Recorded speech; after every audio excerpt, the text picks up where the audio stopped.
loo dhiibi doonaa quruumaha kale oo way caayi doonaan oo way ceebayn doonaan oo candhuufayn doonaan waa la karbaashi doonaa oo la dili doonaa laakiin maalinta saddexaad ayaa la kicin doonaa inkasta oo ciise ogaa in loo dilayo dembiyada bini'aadamka dartood wuxuu qaaday jidka yeruusaalem dad badan ayaa imaanshihiisii ku farxay oo ugu dhawaaqeen sidii boqorkooda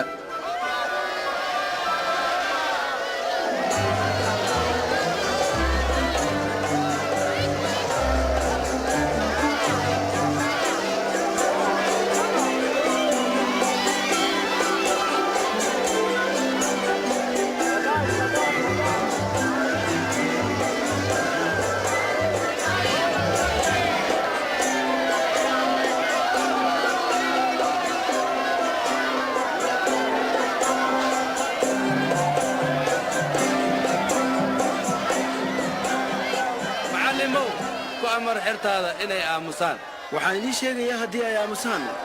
dhagxaanta qudhooda ayaa qaylo bilaabi lahayd nabad sharaf caafimaad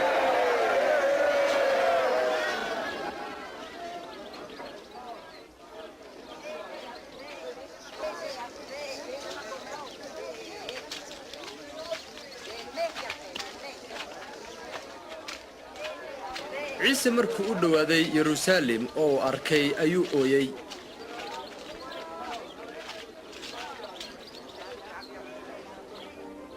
haddii maanta aad ogaan lahaydeen jidka nabadda laakiin waad kari weydeen inaad aragtaan maalmuhu way imanayaan marka cadowgiinna ay dhufay samaysan doonaan si ay idiin hareeyaan oo dhinac walibana laydinka cidhiiriyo oo gidaaradan bay idinku dhex baabi'in doonaan adiga iyo carruurtaaduba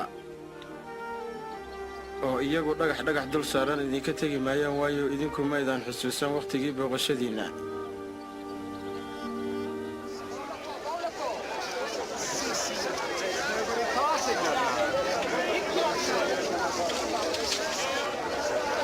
macbuudka quduuska ee yeruusaalem waxa uu noqday xarun ganacsi halkii uu ka ahaan lahaa xarun cibaadaysi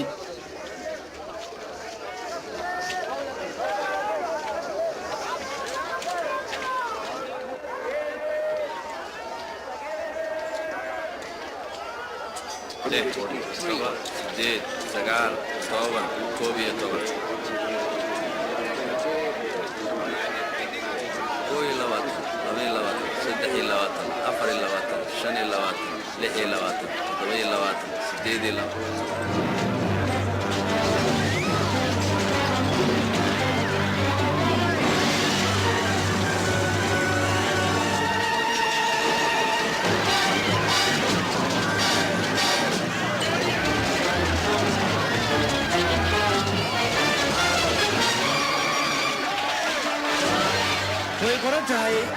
gurigayga waxuu ahaan doonaa guriga salaadda idinkuna waxaad u bedesheen hoyga tuugada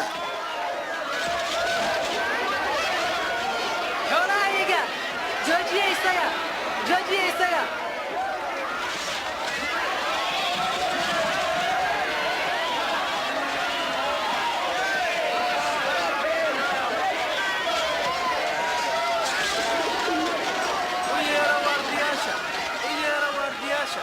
iska horimaad ayaa ku sii kordhay qaar ka mid ah kuwii siyaasadda iyo diinta waayo dadku waxay ku dhawaaqayeen in ciise yahay boqor waan fahmay kuwo badan ayaa isaga boqor ahaan u sharxay boqorka dhilooyinka iyo tuugada dadkan oo kale way yimaadaan oo hadlaan oo tagaan waana la ilaaway ndoole ha noqon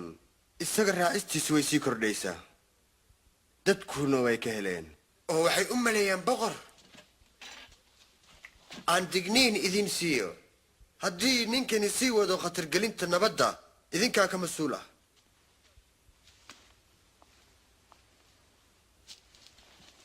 laga yaabaa inuu sax yahay waa inaan ka hor tagnaa ninka reer galiili iyo sida qaybta labawajiilayaasha ee culimmada iyo farrisiinta ayaa si siyaasad ah u hoos yimid weerarkiisa haddaba raacistiisa yuhuudda ah way korodhay sidoo kale mucaaradka xagga kuwa eedeeyey aad ayuu u yaryahay. ma intaas oo keliya idhegaysta carmaliyadan miskiintahay waxay ku ridayen ka badan kulligiin waayo kuwa kale waxa ay ka bixiyeen waxa ka haray taajirnimadooda laakiin iyada oo ah masaakiin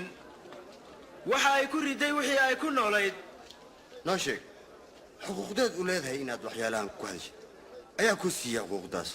balaan su'aal idin weydiiyo ii sheega xuquuqda uu yuuxanaa wax ku baabtiisiyey ma ilaah bay ka tihi mise dadka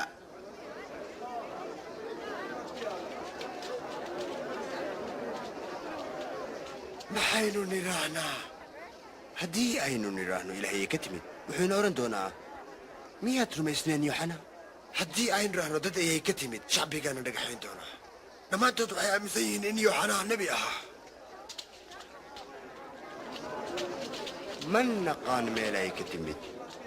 aniguna idiin sheegi maayo dabeete ruqsadda aan ku sameeyo waxyaalahan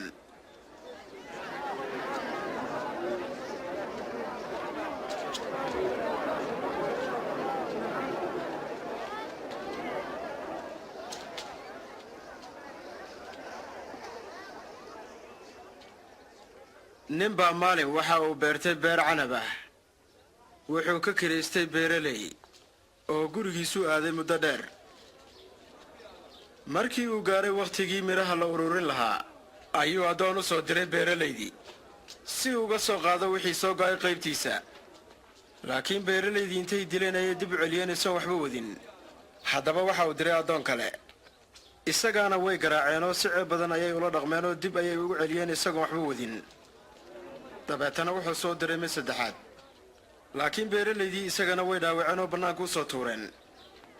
kadibna ninkii beerta lahaa ayaa isku yidhi sidan maxaa falaa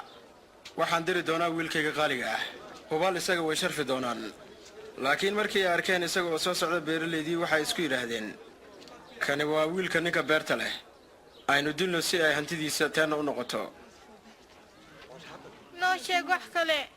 haddaba intay beerta dibadda uga saareen ayay dileen isagii maxaa dabeeto uu ku samaynayaa ninkii beerta lahaa beeralaydan isagaa imanaya oo laynaya kuwan beertana siin doona beeralay kale dabeeto qoraalkani muxuu ka dhigan yahay dhagaxii fundiyaashu diideen oo dabeeta